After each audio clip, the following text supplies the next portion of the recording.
Dr. Craig, you have 12 minutes. Well, I want to thank Dr. Dacey for that very thoughtful case on behalf of atheism. In this speech, I'd like to examine those arguments to see whether or not they provide compelling reason to think that God does not exist. In general, note that all 5 of his arguments are based upon whether or not God fulfills our expectations. And I think that that is a presumptuous assumption. It's a very dangerous assumption to think that if our expectations of God are not met, that therefore God does not exist. It may be that our expectations are misplaced. Let's look at this more specifically. First, with respect to the hiddenness of God. Here he says God would make it more evident that he exists if he actually existed.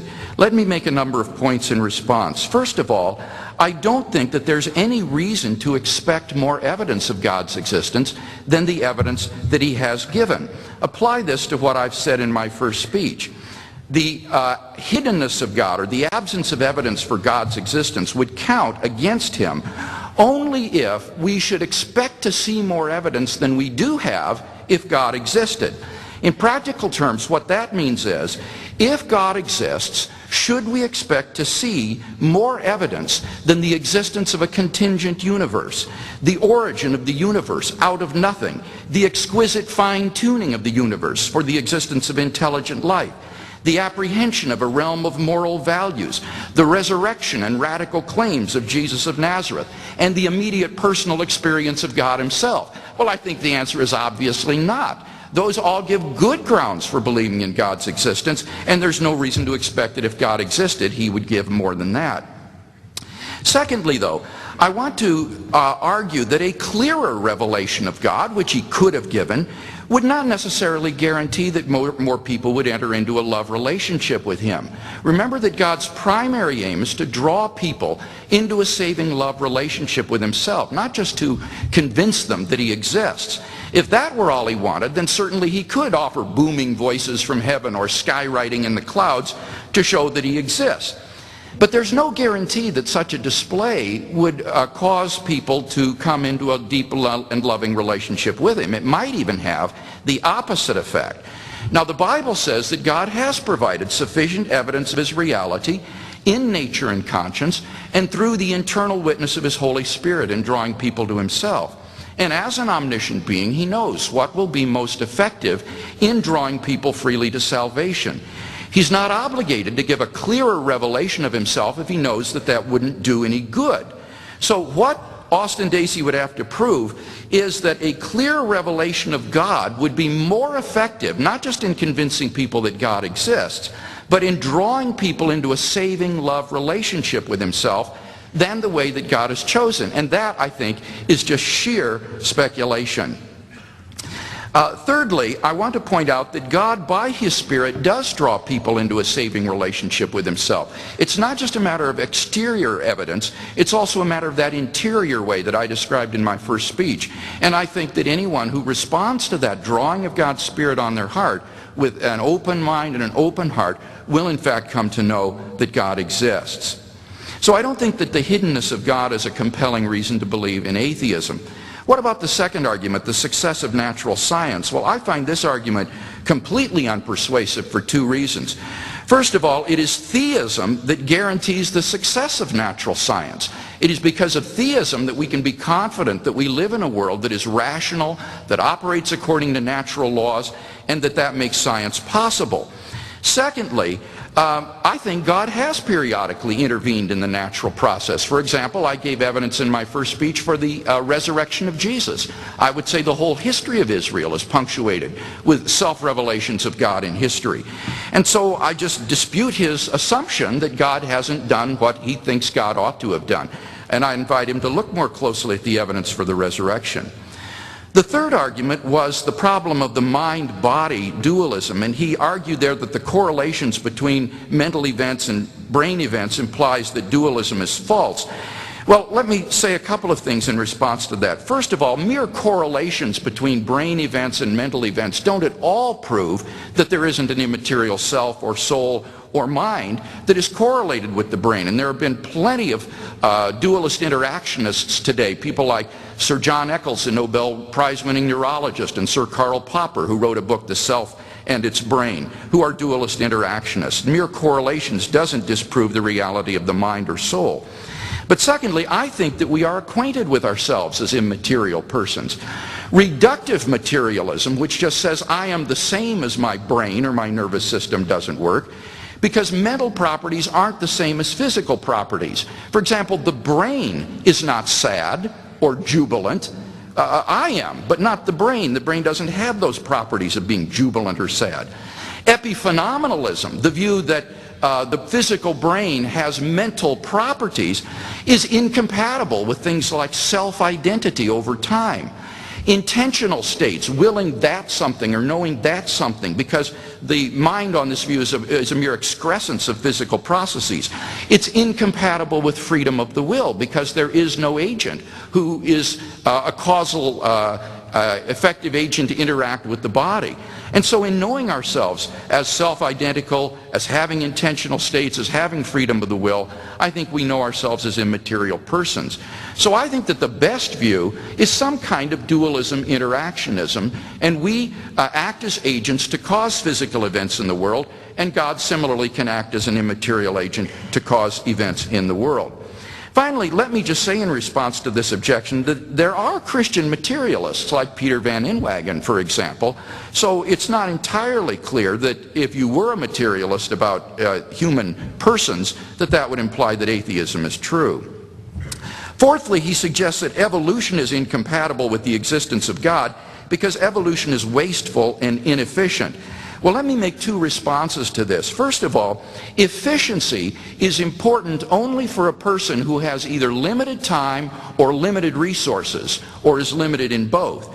But for God, he isn't troubled by limited time or limited resources, and therefore I don't think efficiency is a necessarily important quality for God. If God chooses to create via evolution, I think he's entirely free to do so, and we can't gainsay it just because it doesn't meet our expectations. But secondly, it's not entirely clear to me that the assumption behind this objection is true, namely that macroevolutionary theory is true. It's far from demonstrated. In fact, it's fantastically improbable that this could have happened in the absence of a designing intelligence. This has been pointed out by Frank Tipler and John Barrow in their book, The Anthropic Cosmological Principle. They list 10 steps in the evolution of Homo sapiens, each of which is so improbable that before it would have occurred by chance alone, the sun would have ceased to be a main sequence star and incinerated the Earth. They estimate the evolution of the human genome, the odds of this are somewhere between 4 to the negative 180th power to the 110,000th power, and 4 to the negative 360th power to the 110,000th power. So if evolution did occur, it would literally be a miracle, and therefore evidence for the existence of God. Now, what about the problem of innocent suffering in the world? Well, in dealing with this problem, I think it's vitally important that we distinguish between what I would call the emotional problem of suffering and the intellectual problem of suffering. Pain and suffering, watching a child suffer, is certainly, I think, a major emotional obstacle to believing in God. But however emotionally difficult suffering makes it to believe in God, I'm convinced that this is not a good intellectual objection to God's existence. Why? Well, first of all, it is not at all clear that if God exists, it's not at all clear that the suffering in the world is truly pointless. You see, we're simply not in a good position to make those kind of probability judgments. When we observe any instance of suffering in our lives, we have really no idea what God's morally sufficient reasons might be. William Alston lists 6 limitations on us which make it impossible for us to judge that God has no good reason to permit suffering in our lives. Take just one, our being limited in time and space. We have only a narrow window upon time and space, but God orders the end of history from the beginning. And his morally sufficient reasons for permitting some instance of suffering to enter our lives might not emerge until centuries later, maybe in another country. Just because in our narrow framework we don't see the reason for its occurring doesn't mean that there isn't a reason for its occurring in God's wider framework. And thus Alston concludes it is in principle impossible for us to be justified in supposing that God does not have sufficient reasons for permitting evil. Now Austin Dacey anticipated this response and says, but then why doesn't God tell us why we suffer? Tell us the reason. Well, number one, he has told us. In the Bible, it tells us this slight momentary affliction is preparing us for an eternal weight of glory beyond all comparison. Now, whether or not God's purposes in allowing our suffering are achieved all depends upon our response. Do you respond with anger and bitterness and hatred toward God, or do you respond toward what you suffer with dependence and courage and trust in God? Now, Austin might say, well, why doesn't God get more specific than just this sort of general statement? Well, notice that would turn the universe, first of all, into a haunted house. God would whisper, the reason you just fell down the stairs and broke your ankle is because 75 years from now I'm going to have someone in Catalan, Mexico who will greatly benefit from the effects of this event. Well, that would just turn the universe into a sort of haunted house, I think, which is absurd. Secondly, it might not do any good. Even if God told people why they were being allowed to suffer, they still might resent God just as much as they do when they don't know the reason. So I don't see that God's under any obligation to tell us more specifically. Thirdly, it might be logically impossible for God to tell us the reason, because if he did, then people might not act in the same way. They might act differently so that God's morally sufficient reason wouldn't transpire or come about.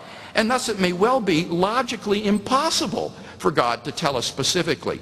What he has done is he told us generally that we can trust him. He's given good evidence of his existence so that we can trust him as we go through the valley of suffering, confident that when we come out, there awaits us in heaven an eternal reward that is far, far beyond, immeasurably beyond anything that we suffered in this life. So that when we look back, we would say, I'd go through it a million times over to know this joy and this happiness. And therefore, I don't think any of these arguments present compelling reasons for thinking that God does not exist.